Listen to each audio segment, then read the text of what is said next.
Nova Buda village. My name is Lyudmila. I've been a volunteer since the war started.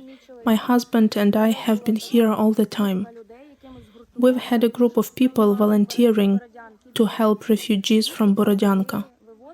We would give them a place to stay and then take them further to Khmelnytsky, Radomyshel. We helped wounded people, our soldiers. We'd stay here till orcs came to Zahaltsi. But before that, our guys had been to Zahaltsi to evacuate people and to help them. But they got under grad shelling. 3 our volunteers burned alive, including my husband. And 3 men were badly wounded, but they survived. We helped them, gave them first aid, and then took them to Radomyshel hospital. I left the village on March 20th, as orcs had entered Zahaltsi.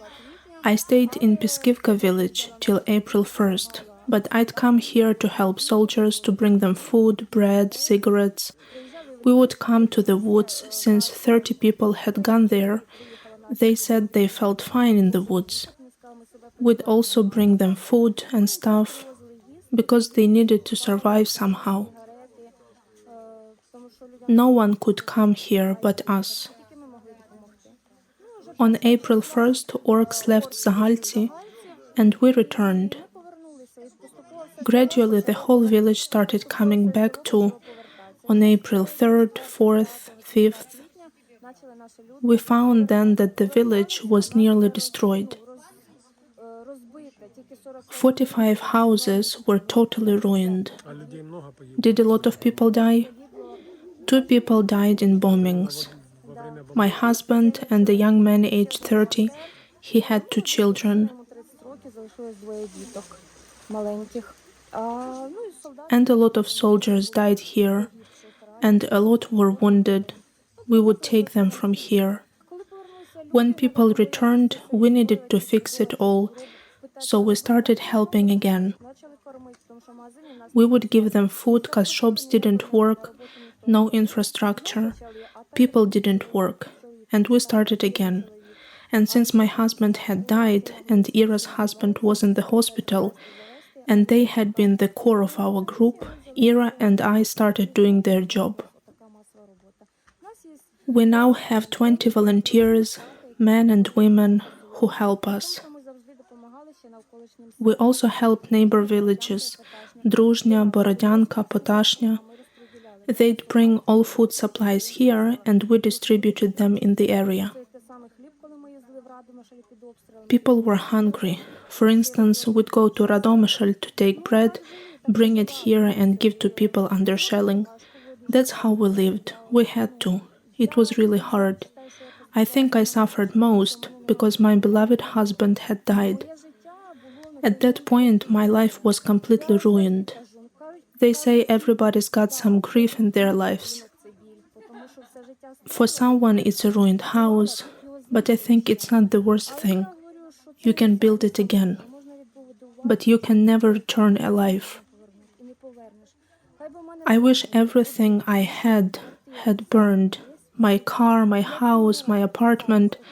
I still have it all, but I'm not happy with it, because I've lost my husband. I wish I had nothing now, and I wish he was disabled, but with me.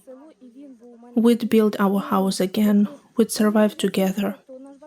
He was such a kind man. When he died, our priest said our village lost its father because he always thought about people.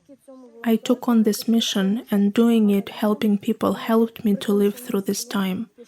I have a son. He joined the army in November. He's in border forces.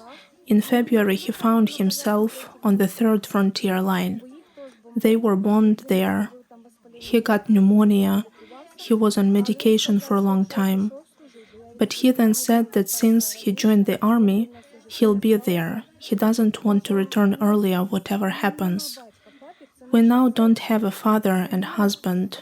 He was everything to us. He was a man you could always rely on. And now he's gone and we don't know how to live. But I understand this. Who if not me?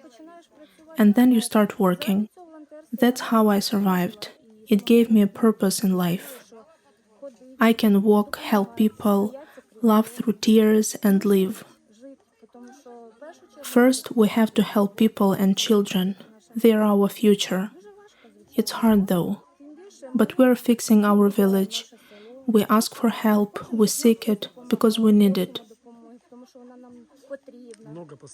How many modular houses have you got here? About 10. Polish ones, made of metal? Yes. A priest helped us with this. We are grateful for it. People don't have anywhere to live. But they aren't good enough for winter, are they? There are very good houses. People can live in them in winter too. There is a heater, it's quite insulated. It's not bad at all. We are very grateful to him for it. Another month or two, and it'll be cold again. People need to live somewhere. And no one can build houses fast, because there is war.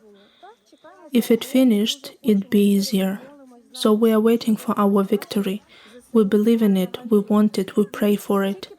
We know that the Ukrainian armed forces are heroes, and we will win. And then we'll build everything. Thanks a lot for coming here and helping us, for making our kids happy. They are our future. Thank you for the festivity. God bless you.